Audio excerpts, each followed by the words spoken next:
Hello. This is a little introduction on myself. Just titled it The Life and Times of Matt Dietz. My time is spent often with family, most of the time with family, and some traveling, and some other experiences. Here I am.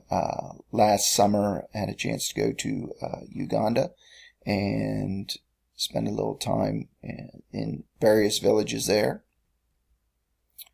Here's my son and daughter on Lake Mead, right above the Hoover Dam.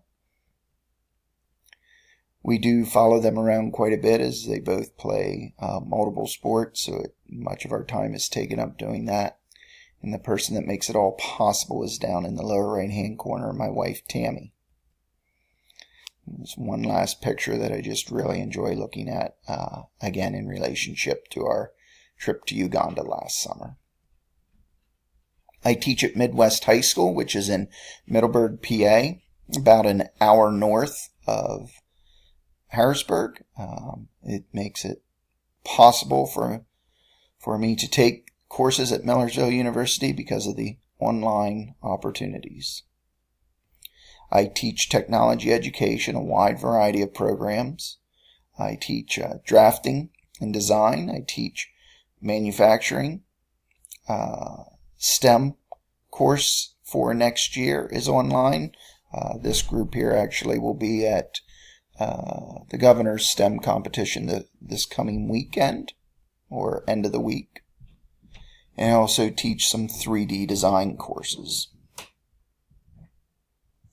As far as my online experiences in the past, my initial master's work, my first master's degree, was spent partially online. I had a couple courses towards the end of my experience and found it very useful and went ahead and got had the opportunity for another master's in educational technology.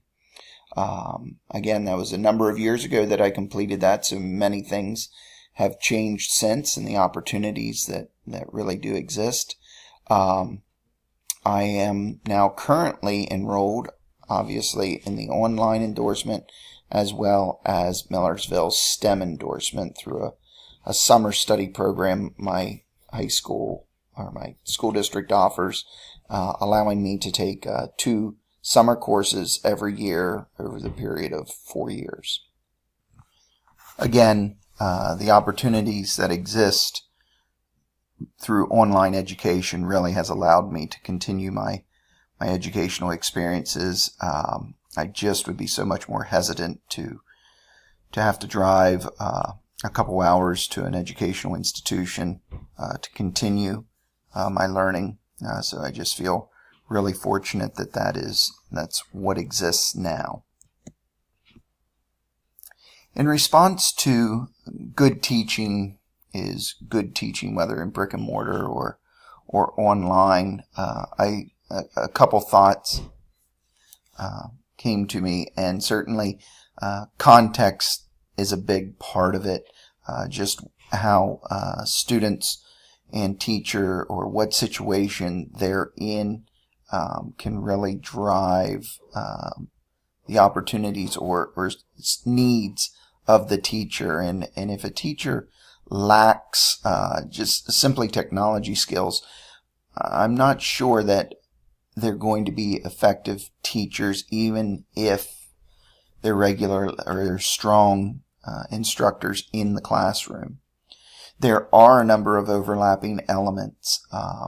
I find that certainly organization, being able to anticipate or notice student needs, certainly are large concepts that would serve either instructional situation well. Certainly overgeneralization exists with any type of blanket statement in regards to comparing online instruction and face-to-face instruction.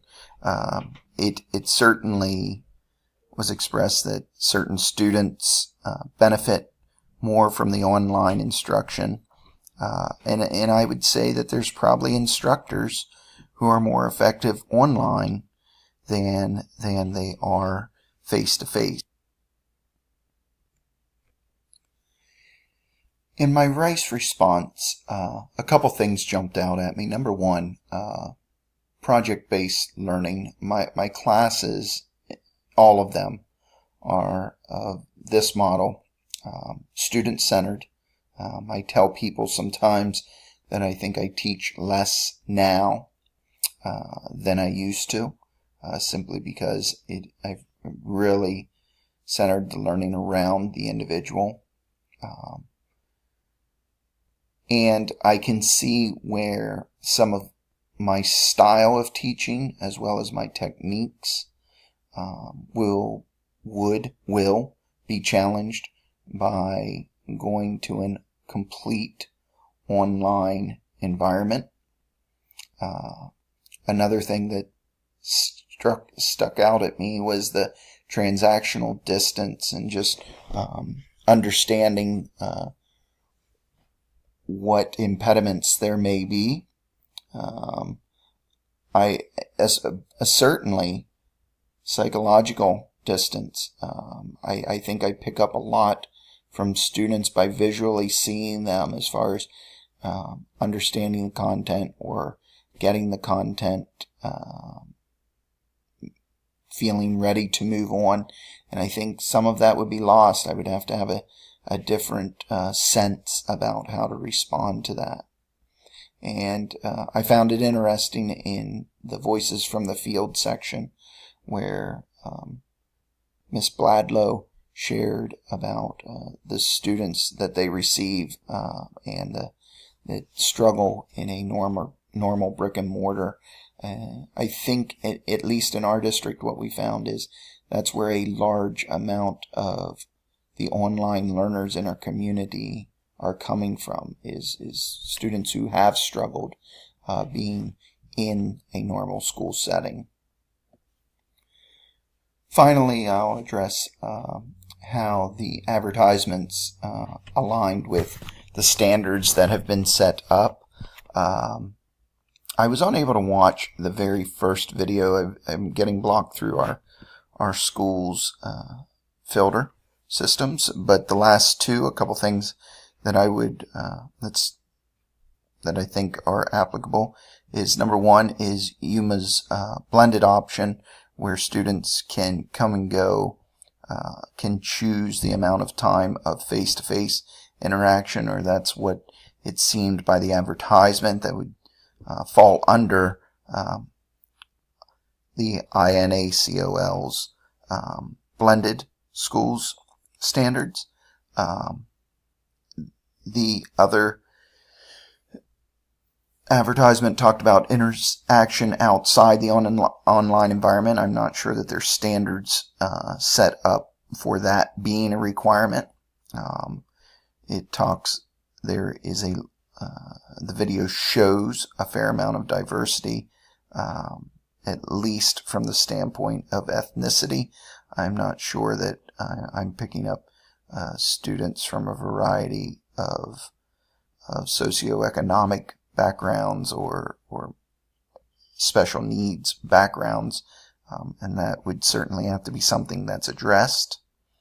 And I did not really pick up any time requirements that courses are meeting at a specific time. It seemed that flexibility existed in the courses, and I don't know that there were any requirements under the regulations for that. I look forward to the rest of the class. Thank you.